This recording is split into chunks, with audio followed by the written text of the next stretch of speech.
अस्सलाम वालेकुम। एक काफिला किसी सफ़र पर रवाना हुआ। वो एक दुश्वार गुजार रास्ता था। कहीं चटियल मैदान, कहीं सहरा, तो कहीं पहाड़ी सिलसिले।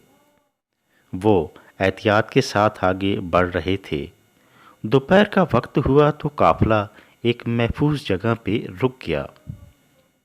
लोगों ने खुद भी खाया पिया और जानवरों को भी पानी पिलाया। आराम के बाद काफिला आगे बढ़ा तो एक बुलंद बाला पहाड़ी के करीब पहुंचे, जिसे उबूर करने के लिए एक तारीक सुरंग से गुजरना पड़ता था। अंधेरी और तंग सुरंग से गुजरने के लिए उन्हें अपने जानवरों से नीचे उतरकर चलना पड़ा। जब वो पैदल चल रहे थे तो अचानक उनके पैरों में कंकरियों की तरह कुछ चीज़ें चुभीं। इस काफिले में शामिल कुछ लोगों ने उस ख्याल से उन चुभने वाली चीज़ों को कंकरियां समझकर उठा लिया कि हमारे पाँव में लगी हैं, हमें तो तकलीफ़ पहुंच गई, किसी और को ना लगे और उनको कोई परेशानी का सामना ना करना पड़ेगा।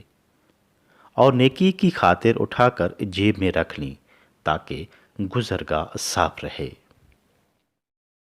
खैर खाई के जज्बे के तहत कुछ लोगों ने कंकरियां ज़्यादा उठा ली ताकि ज़्यादा नेकियां हासिल कर सकें, तो कुछ ने कम।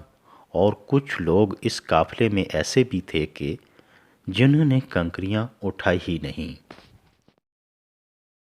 जब काफिले के लोग सुरंग से बाहर निकलकर बहुत आगे किसी जगह पर सस्ताने के लिए ठहरे तो एक शख्स को जेब में डाली हुई कंकरियां याद आईं और उसने जेब में हाथ डाला ताकि निकाल कर बाहर फेंक दी जाए।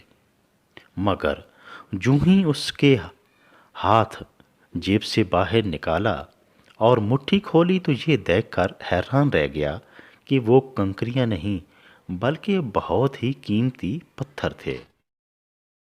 ये देखकर बाकी जिन लोगों ने उठाई थी उन्होंने भी बाहर निकाल कर चेक की तो वो सब ये देखकर हैरान थे कि जो कुछ उन्होंने कंकरियां समझकर उठाए थे वो सब कंकरियां नहीं बल्कि बहुत ही कीमती हीरे थे। जिन्होंने ज़्यादा उठाए थे उनकी खुशी की तो इंतहा ही नहीं थी कि वो लोग राह चलते चलते माला माल हो गए थे। मगर फिर भी उनकी ख्वाहिश थी कि काश वो और ज़्यादा उठा लेते। जिन्होंने कम उठाए थे वो पछता रहे थे कि ज़्यादा क्यों नहीं उठाएं, और जिन्होंने उस पर तवज्जो नहीं दी थी और बिल्कुल उठाई ही नहीं थी उन्होंने तो सर पकड़ लिए और अफसोस करने लगे कि काश हम इन कंकरियों को उठा लेते तो हमारे हालात भी बदल जाते।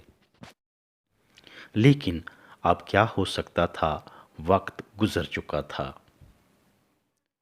लोगों की ये हालत देखते हुए काफिले का दाना सिरदार बोला, जिसके मुकद्दर में जो लिखा था वो उसे मिल गया, और लिखे मुकद्दर पे जो कुछ मिलता है उसी पर शुक्र अदा करते रहना चाहिए।